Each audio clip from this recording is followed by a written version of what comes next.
Mr. President, Mrs. Trump, it is with great pleasure that my wife and I welcome you to Windsor Castle on this, your second state visit to the United Kingdom. This unique and important occasion reflects the enduring bond between our two great nations, anchored by the deep friendship between our people.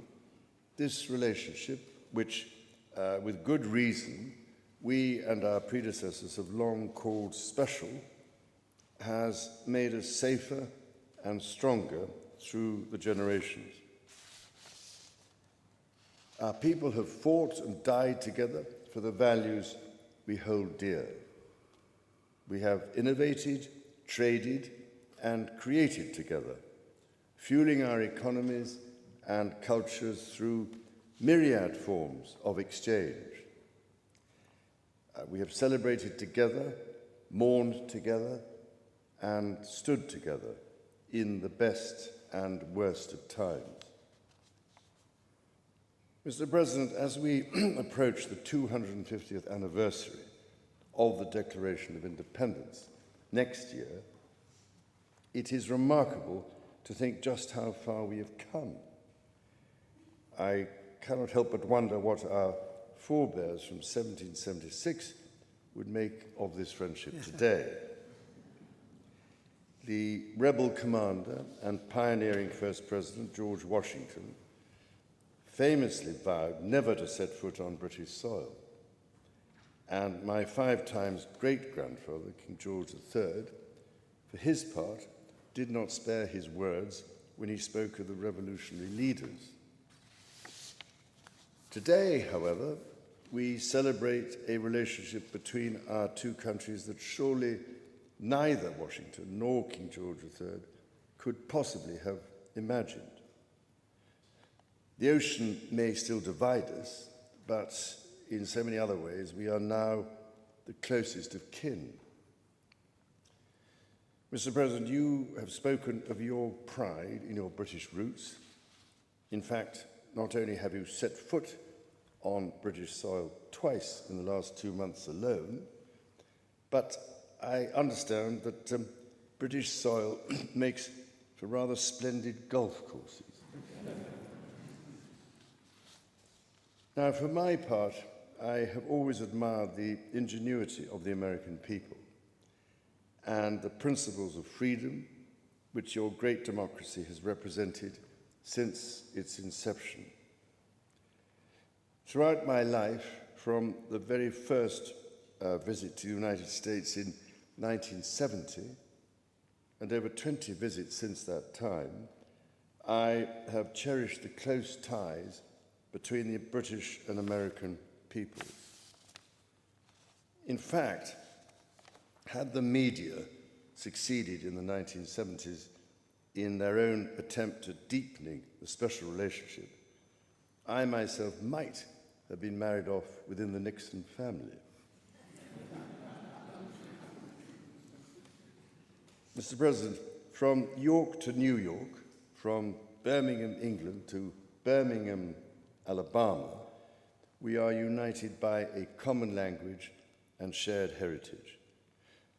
The many thousands of people from each of our countries who have made the other their home have enriched our societies immeasurably, a fact that gives me the greatest pride.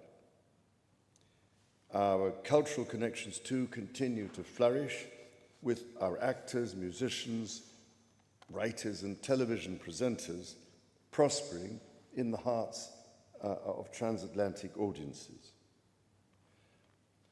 Today, our alliance spans every field of endeavour and shows vast potential for growth. The United Kingdom was your partner in the first trade deal of your administration, Mr. President, bringing jobs and growth to both our countries. And no doubt we can go even further as we build this new era of our partnership. Our two nations have an exceptional legacy of shared discovery. Together, we laid the foundations of nuclear science, mapped the human genome, and built the internet, upon which all contemporary commerce, communication, and defense is based. Together, our scientists and engineers are shaping the world of tomorrow, not least with new partnership agreements on technology and the prosperity that stands to bring. Our countries have the closest defense, security, and intelligence relationship ever known. In 2 world wars, we fought together to defeat the forces of tyranny. Today, as tyranny once again threatens Europe, we and our allies stand together in support of Ukraine to deter aggression and secure peace. And our AUKUS submarine partnership with Australia sets the benchmark for innovative and vital collaboration.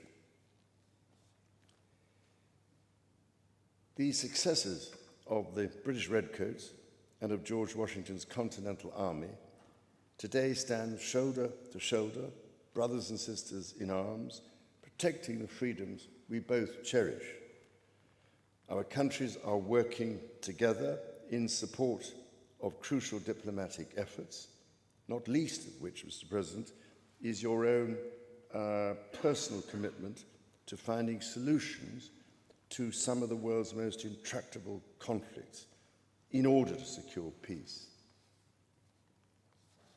In striving for a better world, we also have a precious opportunity to safeguard and to restore the wonders and beauty of nature for the generations who follow us. We share the ambition and determination to preserve our majestic lands and waters, above all, to ensure that we have clean water, clean air, and clean food. Our legacy for the next 250 years and beyond is to ensure that our children, grandchildren, and those who come after them can experience the awe and magnificence of the natural treasures found in the countryside, on the coasts, in the seas, and in the national parks established by your predecessors and mine. Mr. President, Mrs. Trump, the bond between our two nations is indeed a remarkable one. Forged in the fire of conflict, it has been fortified through our shared endeavours and burnished by the deep affection between our people. Tested time and again, it has borne the weight of our common purpose and raised our ambition for a better world. So, in renewing our bond tonight, we do so with unshakable trust in our friendship and in our shared commitment to independence and liberty. Therefore, as we celebrate this unparalleled partnership, allow me to propose a toast to President Trump and the First Lady, and to the health, prosperity, and happiness of the people of the United States of America.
Majesty.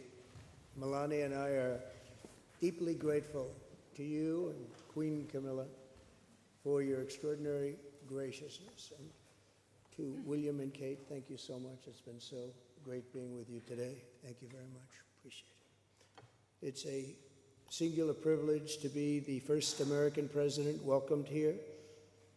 And if you think about it, it's a lot of presidents, and this was the second state visit, and that's the first, and maybe that's going to be the last time. I hope it is, actually. But this is truly one of the highest honors of my life.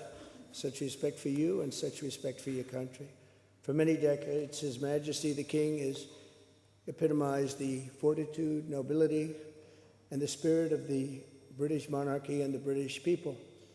He's dedicated himself to preserving the glory and unique character of this kingdom, restoring life to the rivers and streams, supporting the works of its artists and composers, planting trees and gardens in its countryside. And I just visited one of the most beautiful I've ever seen that you just completed, and protecting the architectural integrity of cities, villages, and towns. He has uplifted the poor, cared for rural farmers, and tended to wounded veterans like nobody else. I'll tell you that I just stood in line and shook about 150 hands, and the king knew every single person and every single company, and some of them had bad names like XYZ-Q3, and he knew every one of them, or at least I think he did, because nobody was complaining. I was very impressed with that. But I just want to say that His Majesty has also raised a remarkable son in His Royal Highness, Prince of Wales. Really amazing. We've gotten to know you, and I think you're going to have an unbelievable success in the future. Melania and I are delighted to visit again with Prince William and to see Her Royal Highness, Princess Catherine, so radiant and so healthy, so beautiful. It's really a great honor. Thank you. Many years ago, His Majesty opened his archives to a biographer. Among the documents was a letter from 1993 in which he described the patriotism and guided his many projects. He wrote that he was, quote, entirely motivated by a desperate desire to put the great back into Great Britain. In the finest tradition of British sovereigns, he has given his whole heart, everything he's got, to those parts of Britain that are beyond the realm of mere legislation. It's not easy, but which define its essence and its virtue, its harmony, and its soul. It's an amazing calling, and there's nobody that's answered that calling like you have. A fifth of all of humanity speaks, writes, thinks, and prays in the language born on these isles and perfected in the pages of Shakespeare and Dickens and Tolkien, Lewis, Orwell, and Kipling. Incredible people, unbelievable people like we have rarely seen before, probably won't see again. The lion-hearted people of this kingdom defeated Napoleon, unleashed the Industrial Revolution, destroyed slavery, and defended civilization in the darkest days of fascism and communism. The British gave the world the Magna Carta, the modern parliament, and Francis Bacon's scientific method. They gave us the works of Locke, and Hobbes, Smith, and Burke, Newton, and Blackstone. The legal, intellectual, cultural, and political traditions of this kingdom have been among the highest achievements of mankind. There's really never been anything like it. The British Empire laid the foundations of law, liberty, free speech, and individual rights virtually everywhere the Union Jack has ever flown, including a place called America. You know that place very well, don't you? His Majesty spoke eloquently about the bond which inspired Sir Winston Churchill, and the bust is in the Oval Office right now, the beautiful bust of Winston Churchill, to coin the phrase special relationship.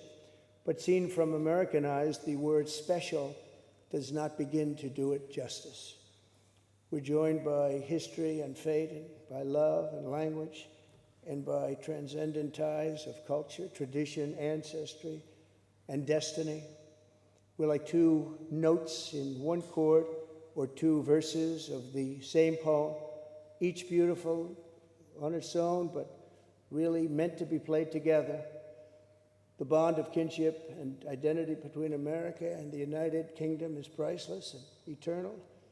It's irreplaceable and unbreakable, and we are, as a country, as you know, doing unbelievably well.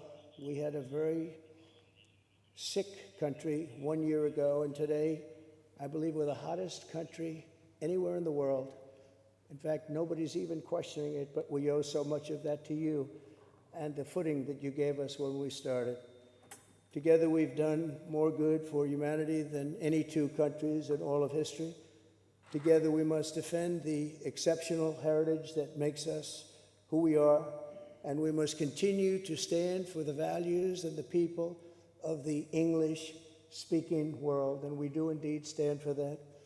On behalf of all Americans, I offer a toast to one of the great friendships, to two great countries, and to His Majesty, King Charles III, a very, very special man, and also a very, very special queen. Thank you very much. Thank you. Thank you very much. It's a great honor to be with you.